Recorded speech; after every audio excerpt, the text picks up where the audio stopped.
This is Stan Tinsley speaking. This is the 30th day of May, 1990, and I'm interviewing Mr. F.B. Kuhlman in regard to his World War II experiences. Okay.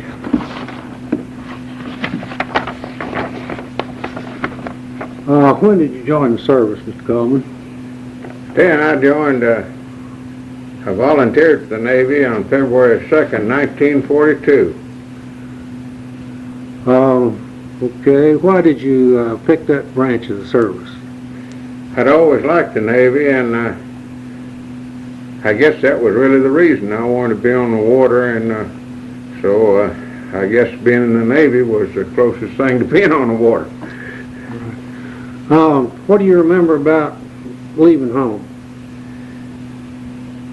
What I remember most about leaving home was getting on the old train down at the Southern Station about 9 o'clock, and at night in a berth, and ended up over in Nashville the next day, where they swore us in. It took all night to get over there. And of course, when I left home, I wasn't feeling too homesick as yet. I waved goodbye to everybody, and off I went. How old were you? Stan, I was 27 years old. Was anybody else in your family in the service?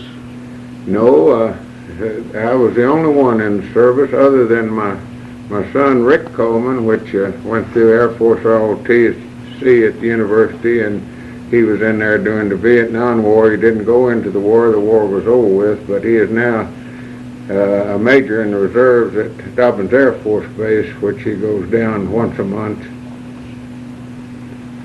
This is Rick and myself. Okay. Describe the places where you were trained. They shipped us off from Nashville on a draft with a bunch of Louisiana boys and Tennessee boys, and as I recall, we went by a southern route to San Diego, California for our boot training.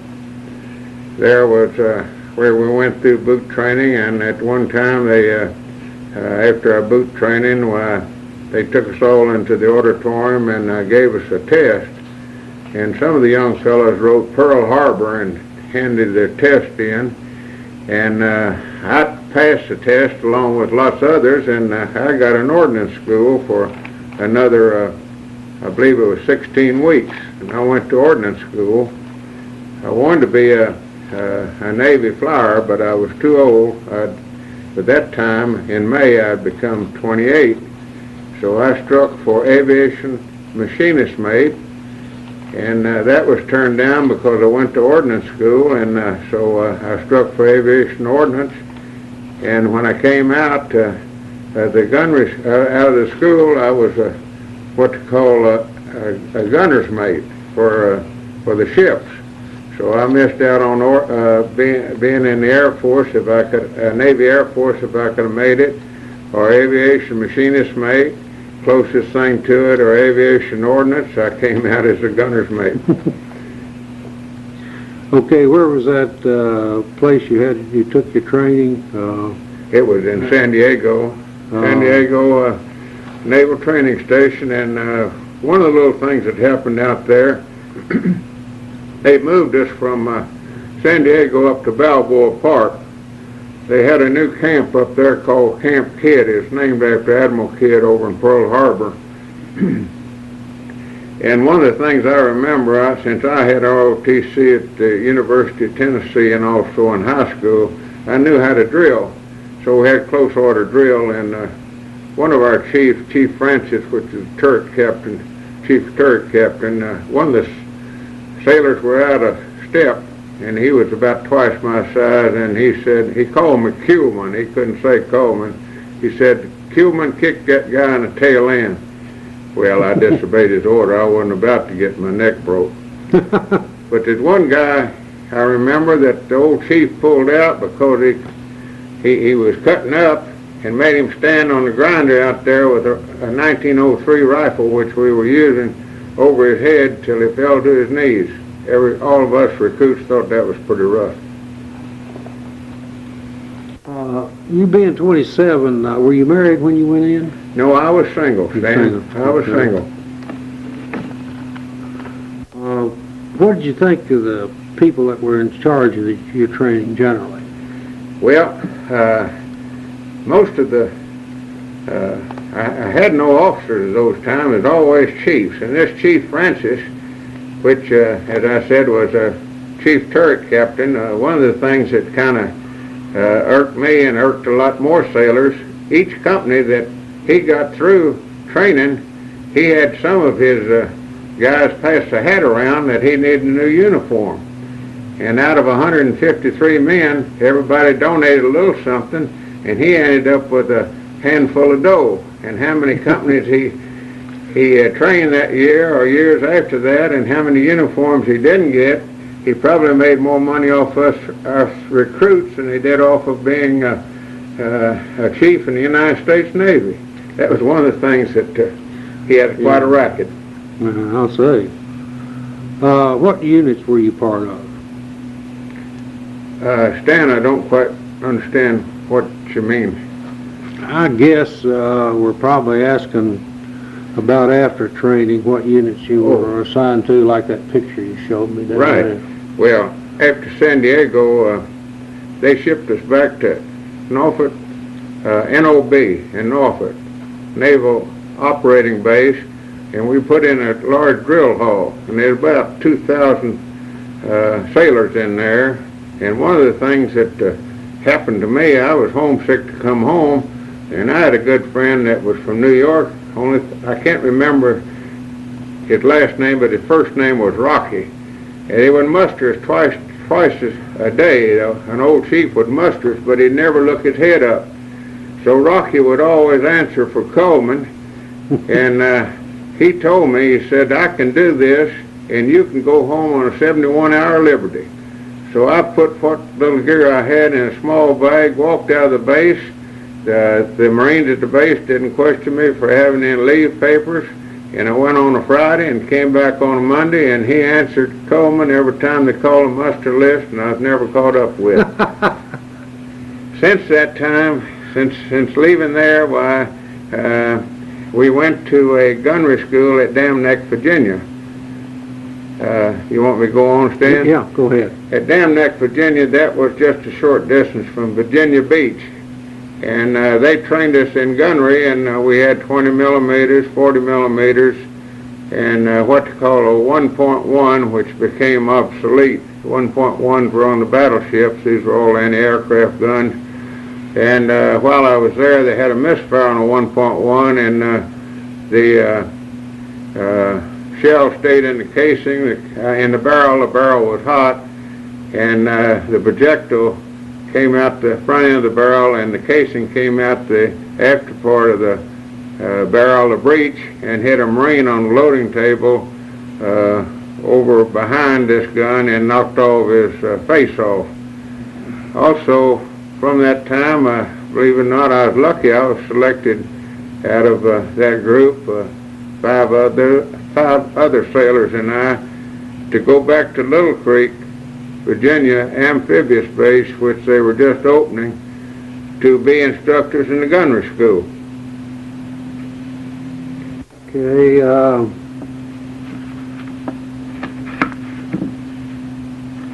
Okay.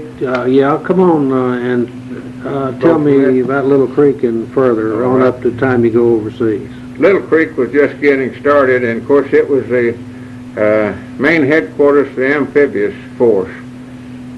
At that time, this school was, we only had 20 millimeters, which we didn't fire. We just broke down and explained the mechanism to the sailors and crews and the officers that came through training. And we also used the Lewis type machine gun, which was an old English gun which was out of existence in those days, but we had nothing else to use. What we would do, we had LCPs, that's landing craft personnel. We had two of those. We'd go out on the Chesapeake each day with the crew, and these young sailors and officers going through training, they would shoot at a target with these Lewis-type machine guns. They had a magazine that fit on top of the gun, and it was gas operated, and they were very hard to make work sometime. The gas vent would get stopped up, and that would be the main cause for the stoppage. Later on, I guess about 6 or 7 months later, we got the Brownings. And coming back in, one of the instructors, a guy by the name of Victor Smith from California, told our Lieutenant Bushon, which is in charge of the school, said, "Lieutenant, could I have your permission to drop this Lewis over the side?" We'd had so much trouble with it. Of course, he did not grant the permission. But when we had the Brownings, things began to look up, and we were happy that we could train these young people that would be invading these different shores in these small boats carrying the troops ashore with the old Browning, because the Browning never gave any trouble. After that, I was there for, I guess, 2 years in the school. And I began to move up. I was then a second class gunner's mate.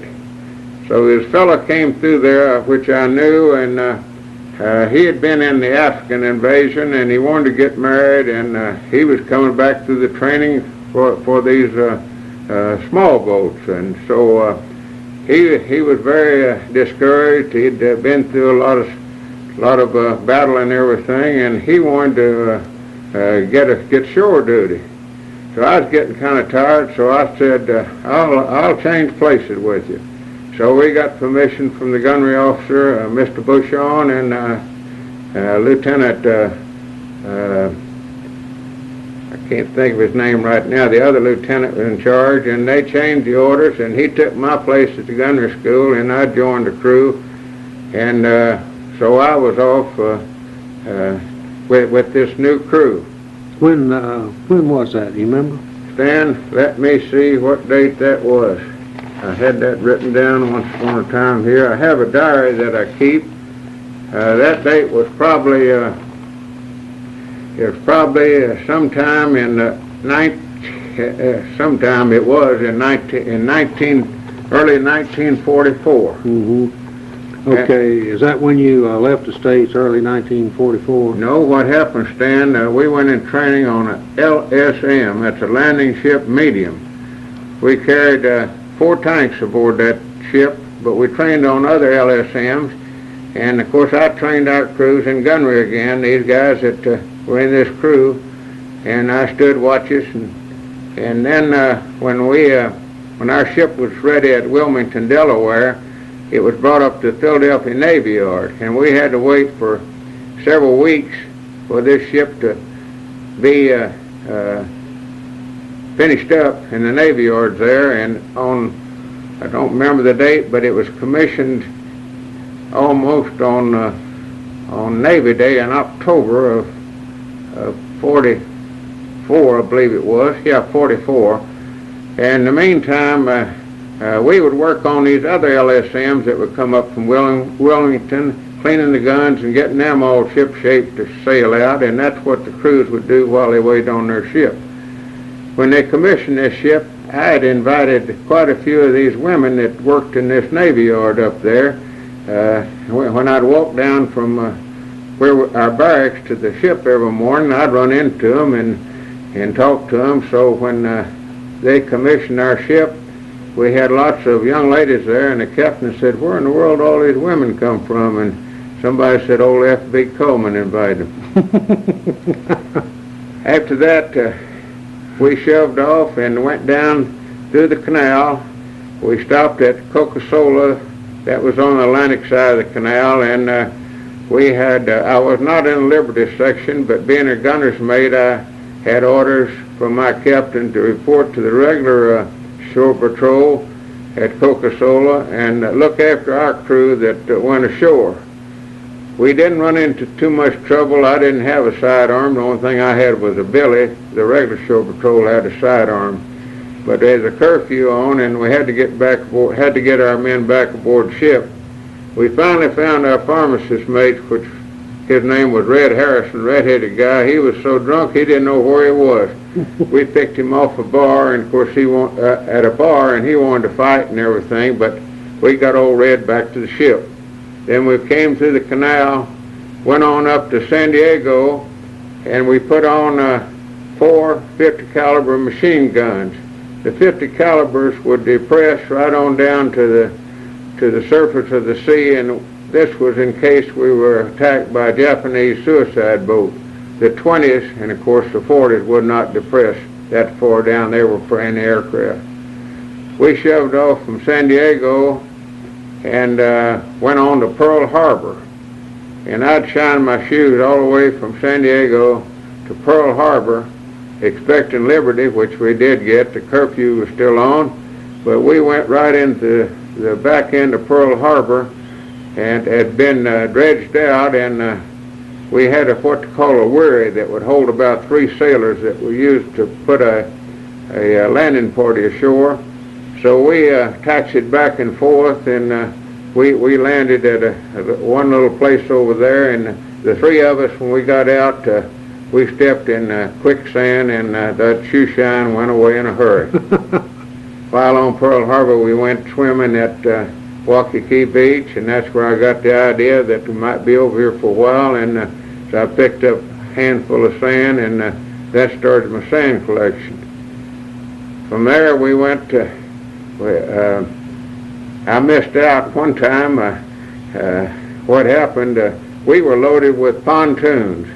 We had to be loaded with something. We'd picked these pontoons up at Providence, Rhode Island, and we were headed to Saipan with these pontoons to build piers with. And of course, from Pearl Harbor, we went to Aniwita, and of course we'd had darkened ship all the way and so forth, conditioned Baker, but Aniwita was lit up like a Christmas tree. As I recall, it was 16 feet above sea level. We refueled there and went on to Saipan, and there... Why was Aniwetok lit up? Why was... Stan, I guess they figured they were so far away from the action in those days that they were well secured, but it kind of shocked our whole outfit because we'd had darkened ship and all kind of safety precautions and conditioned Baker all the way over and dodging what we thought were submarines out there, but I don't think a submarine would waste a torpedo on a ship like ours. Okay, go ahead with, after you left Aniwetok, where did you go then? We went to Saipan, and they unloaded those pontoons. There was several ships in our flotilla. I believe there's 15, but we were one of the first to unload. And after they unloaded the pontoons, well, here came 4 tanks aboard our ship, and lots of ammunition. I was tired. I'd been standing watches all over. It'd been rough sea and everything else. The whole crew was tired, but first thing we knew, we were loading all kind of ammunition, and we run out of storage space. The magazines were full, and we had to put it in the crew's compartment on the deck, and had these 4 tanks on the well deck. And then the 2nd Marines came aboard, and the next day we shoved off at 5 o'clock in the morning, and the word got out we was heading for Okinawa. I'd never heard of Okinawa. I didn't know what in the world it was. I thought it was a new kind of medicine. And these Marines said, "Oh Lord, we've been in 3 invasions, now we're going to be in another one and get killed." And every one of them was seasick on there, and one of them came down with appendicitis. We had the ship's doctor aboard. We carried 5 officers and this ship's doctor. And of course these other LSMs were in our flotilla. But they had to operate on this Marine and down on the in the wardroom on the wardroom table, and for some reason or another there was an oversight. There wasn't much catgut left, and they sewed him back up, but it was running short on catgut, going in for an invasion. And these other Marines, every one of them, thought they were coming down with appendicitis. It was rough. what do you remember most about your time overseas? Stan, what I remember most and what keeps ringing a bell with me, I never feared anything too much in my lifetime, and my mother wrote a little letter to me one time, and she said, in case you're scared, read the 23rd Psalm. And of course I had memorized the 23rd Psalm, and one time when we were down at Naha, at the capital of Okinawa, the suicide planes were coming in, and the ships were firing, and of course our ship was there we had the Army aboard then, and it looked like we were going to get hit, and I thought my heart was really coming out of my mouth. I was on battle station at the 40 millimeter, and I thought about that 23rd Psalm, and I said that to myself, and all my fear went away. And we came through that attack with flying colors, and the next day there was some ships that were sunk, and some of our planes were shot down.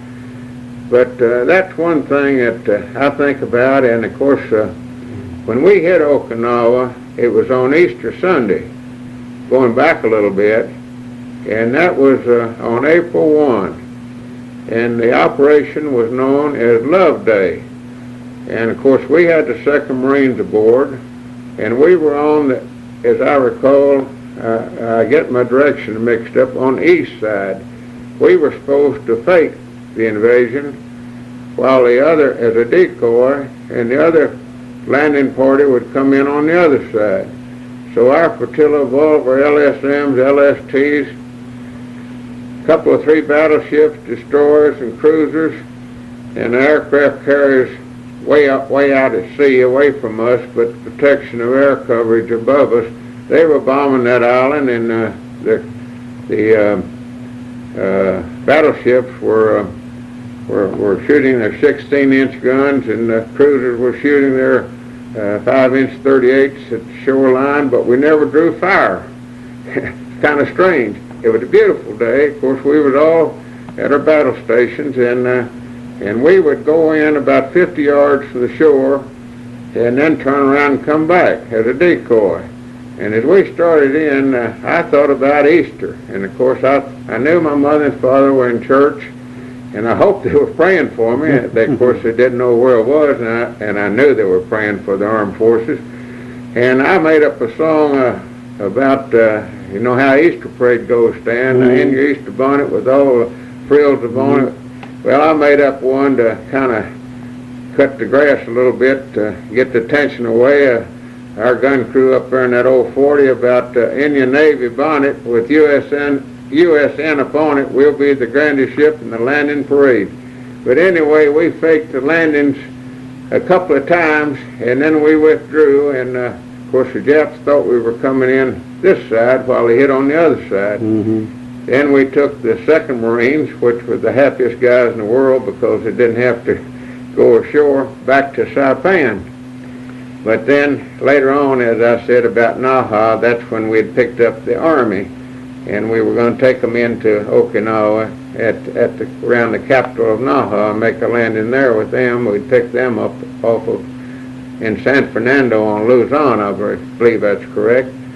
But that 23rd Psalm always stands out, and of course Easter Sunday and Love Day operations, and I always said that's one time on April 1, which is also April Fool Day, that we fooled the Japs. What memories do you have of the men who served with you, and do you still keep in touch with any of them? I keep in touch with one gunner's mate, which lives in California. He's in bad health now, but I brought him home on a 71-hour Liberty one time, and he married a young lady from Lenore City, and of course they've lived happily ever after. And also another guy from Nebraska, his name is Boatson. He never wore any shoes when we were at Dam Neck. The uniform of the day was casual almost out there when we were going through training at Dam Neck, and he went barefooted. But he's a farmer out in Nebraska, and I get a Christmas card with him. Other than those two guys, I've lost track of the rest of them. Let's see here. Well, by now, you've had some contact with civilians, haven't you? Yes, sir. What were your relationships with the various civilians that you came in contact with up to this particular time?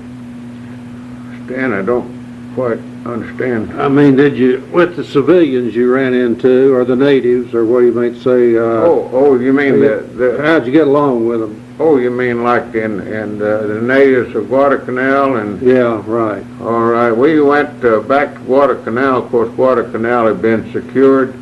We did a lot of jockeying back and forth to different islands after the invasion of Okinawa, because we were getting ready for the invasion of Japan.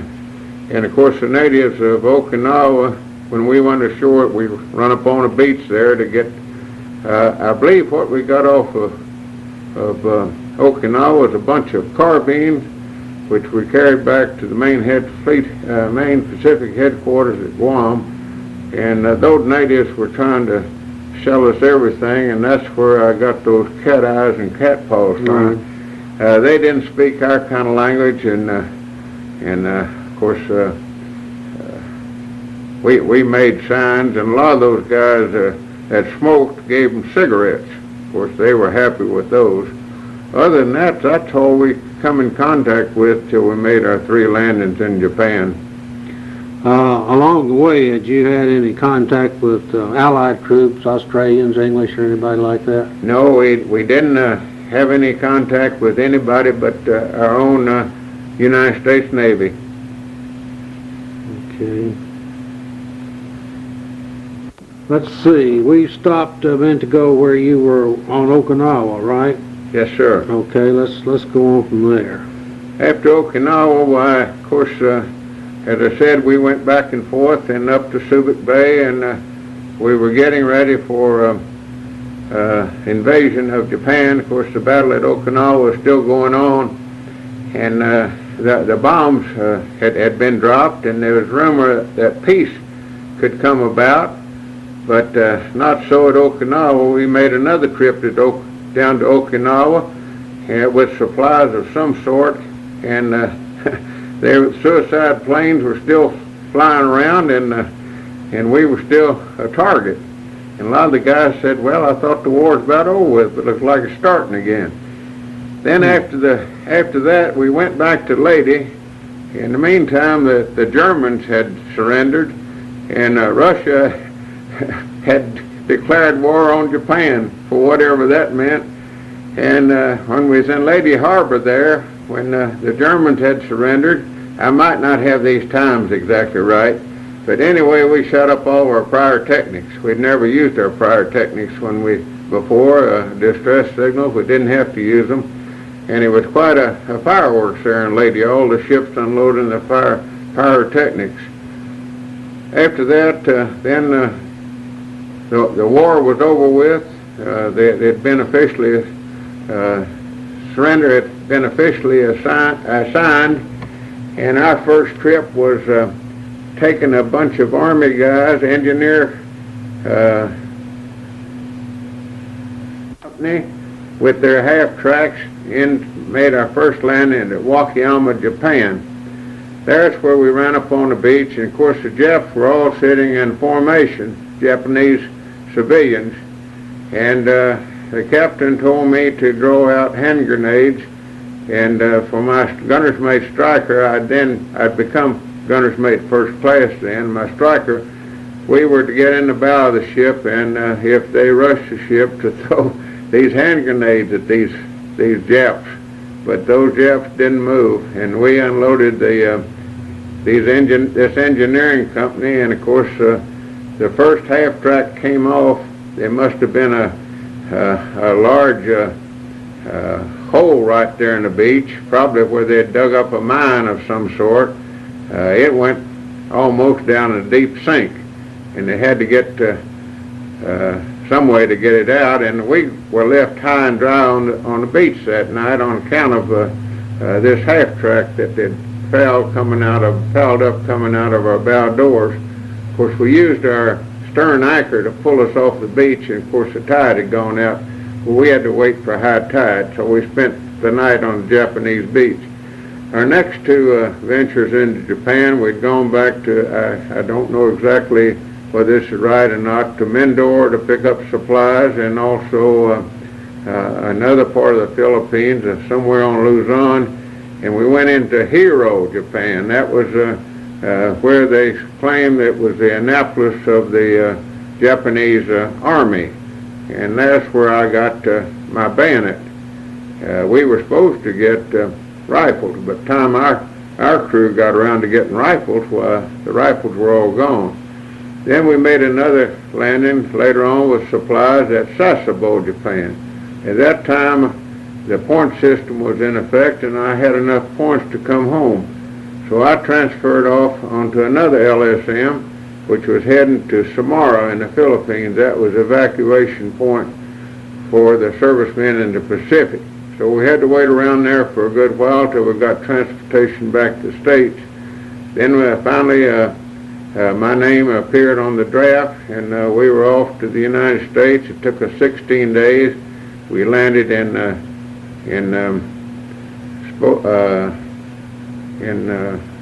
Washington State.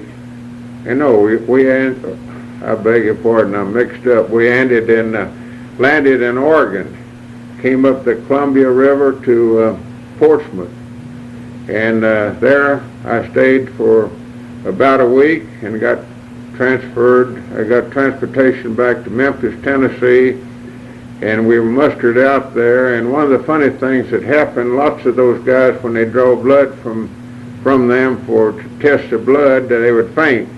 So this pharmacist mate had a whole tray of blood samples, and he dropped every one of them. And these guys that had fainted had to have another blood test. Well, after that I came home and I went into business, and believe it or not, I was talked back into going in the reserve. I had a neighbor. He was a university professor at that time. His name was Casper Rappanecker, and he was head of the reserves here in Knoxville. He was a lieutenant commander, and they'd started the reserves up down on Alcoa Highway, and he lived 2 doors from me, and I was in the beer business, wholesale beer business, and Rapp would come up and drink my beer off and on, and one day I guess I got too much, and he did all right, because he talked me into coming back to the reserves, and he said, I'll make you chief down there. And we weren't doing so well in our business. I was in business with Lieutenant Commander Joe Murphy, who was also in the Navy. We went to high school and university together, and so I joined the reserves. I was making, I guess, $57 a month, teaching these young sailors that were coming through small arms and 20 millimeter. We didn't have a 40 down there at that time. They got everything down there now. And I quit going, but first thing I knew, I was called up again. The gunner's mates were still priority, and I had a draft, and it was Korean War. And so I was on the first draft over to Columbia, South Carolina for my physical, and I was then sent to Charleston, and we pulled a DE, Destroyer Escort USS Darby, out of mothballed in the Cook River, and this was, of course, the starting of the Korean War, and we put it in commission in the Philadelphia Navy Yards. And one of the things that happened up there, they had a young dentist, and he looked at my teeth and decided to pull all my wisdom teeth out. And so when we went to Guantanamo on a shakedown, my mouth was hurting pretty bad. The only thing I could do is keep warm milk inside that. But anyway, what happened in this Korean War, we ran what's called ASW, Anti-Submarine Warfare. We ran from Norfolk to Block Island, New York, or Block Island, New England. There's a little island up there, and no one seems to know who it belongs to. But that was my stay in the Korean War. We'd come out on a Monday and come back on a Friday listening for submarines. So after that, that was my second honorable discharge. So that was the end of my naval career. Okay, approximately when was that? Did you get out of the Korean situation there? Then I got out of the Korean War, discharged in it started in 1950, and I was out in 1951. Okay. In the fall, I believe, of 51, I was out. We'd had our business going, of course, and I'd get word from my partner how things were going, but I worried the whole time about my business. I guess so. During World War II, did you ever wonder about what you were doing there and why you were there? No, Stanley, I'll read you something I wrote in my diary, at the beginning of my diary. This diary was given to me by my brother, and I kept it all during the time that I was in the service. And I wrote in the front of my diary, I believe this will probably answer your question. Don't run out. No, we got plenty. All right, let's see where it is, Stan. Oh, here it is. I wrote in here on the 6th-month, 25th day, 1942. I wasn't so sure about coming back like anybody that goes in the service, so I wrote this in the front of my diary. For the freedom and peace of mankind and protection of all my loved ones and the United States of America, I hereby dedicate my life. If things do not work out where I will return, let it always be said, I was glad to give my life so that my country may live forever. Long shall Old Glory wave. This book is dedicated to my mother and father. How did the war affect you? Well, Stan, it didn't affect I thought it'd never be over with, and lots of times there's a lot of boredom, but I managed to keep my senses, and of course when I was called in the Korean War, one time we was in Philadelphia Navy Yard, and I didn't have liberty, and to keep the boredom down, I was painting some of the gun tubs on that DE, and the captain came by and he said, Gunner, do you have extra duty? And I said, no, sir, I'm just doing this to pass away the time. And he said, well, that's mighty fine.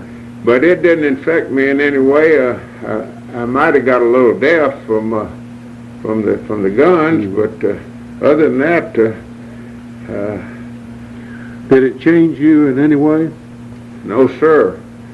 I stayed just like I always was. Of course, I've always worried a lot, and I guess that goes with wherever you are or whatever you're doing, you worry, but our whole family worried a lot, so I guess I inherited that, but it didn't change me a bit. Do you think it changed the country? Well, if we hadn't fought, we wouldn't have had a country. Some of those guys, I don't think some of them really knew what it was all about, especially when this Korean War conflict came about.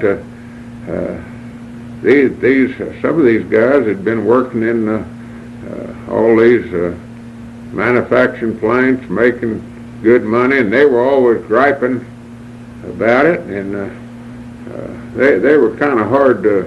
I was in charge of the 01 deck. That was the gunnery deck. We had 5-inch 38, and we'd kind of moved up. We had quad 40s, and then we had a 3-inch 50, and we had the hedgehogs, and we had depth charges. And I'd kind of moved up, but most of my strikers and other gunners' mates below me weren't much of a workers. I just kind of did the work myself just to keep things going, and they griped all the time. During World War II, other than these guys getting seasick and getting homesick, and other than that, they were pretty well held together. Although, one thing I forgot to say, one time we was coming back from Japan, and the typhoon was coming towards, right in our path. We were headed towards the typhoon. And some of those sailors were saying, oh hell, the war's over with, and now we're going to get sunk.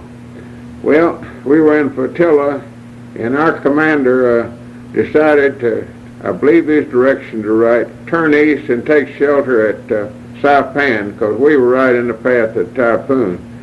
But the port director of Buckner's Bay in Okinawa said to head into Buckner's Bay. But our commander overruled him, and we headed east. The typhoon turned west and hit Buckner's Bay, and we came back later on our other trip to Japan into Buckner's Bay, and some of those destroyers were high and dry on the beach, and other ships were high and dry, and of course it killed quite a few people because it hit Okinawa. What do you remember most about coming home? Well, I remember the long journey home, and of course as we went across the change of time there, it took us 16 days, and we started out in warm weather, and as we got closer to the United States, it began to get pretty cold because it was right at Christmas time, and some of those guys were shooting dice. I didn't have any money to shoot dice with. I ran into one guy from Birmingham. They called him Rubber Nose. His name was Bill Ireland. His dad had a asphalt plant or some kind of plant in Birmingham that's well off, and so first thing we did when we got to Portland, Oregon, we got a bottle of Southern Comfort. We'd looked at these old magazines on that ship, and we'd seen Southern Comfort advertised. I'd never drank any Southern Comfort. I always drank beer. But anyway, we drank that old bottle of Southern Comfort, and we were sick most of the time while we was waiting on transportation back to Memphis. I bet. When you got back to Knoxville, did things change? Well, what happened, Stan, I was met. I was only home 2 days. My brother was going to New York on a buying trip, and he took me to the Persian room at the Plaza Hotel. Hildegard was then entertaining. And believe it or not, he had talked to Hildegard back behind the stage while I was sitting there at the table. And the way she did at the end of her act, she had a dozen roses. And she came out with a dozen roses, and she gave a lot of these people, which were VIPs, not me, a rose. And I don't remember who all they were, but she'd go around the table, and some of them were senators and other veterans. And then the last rose, she brought around to me and said, I'm going to give this to this young man from Tennessee who had just been honorably discharged from the United States Navy. So I got a rose. So then that kind of got me off to high gear, and then we came on back home.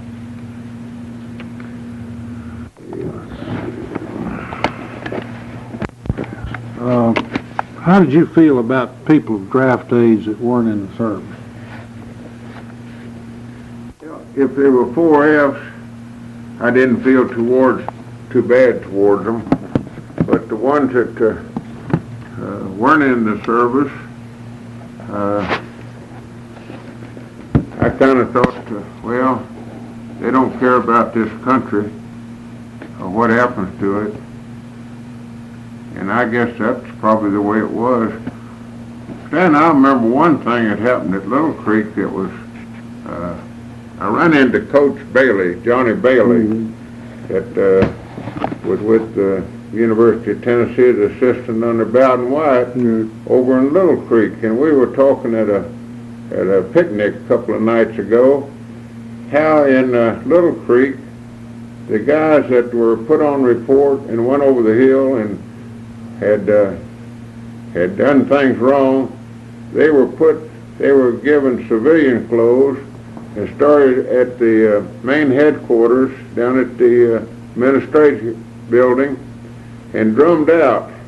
And they'd announce over the PA system the guy's name, and these two drummers would be right behind them, and they would be in these old civilian clothes that didn't fit them, and they'd have a yellow page there, which was a dishonorable discharge, and they'd drum those guys out from one end of the base all the way up to the gate.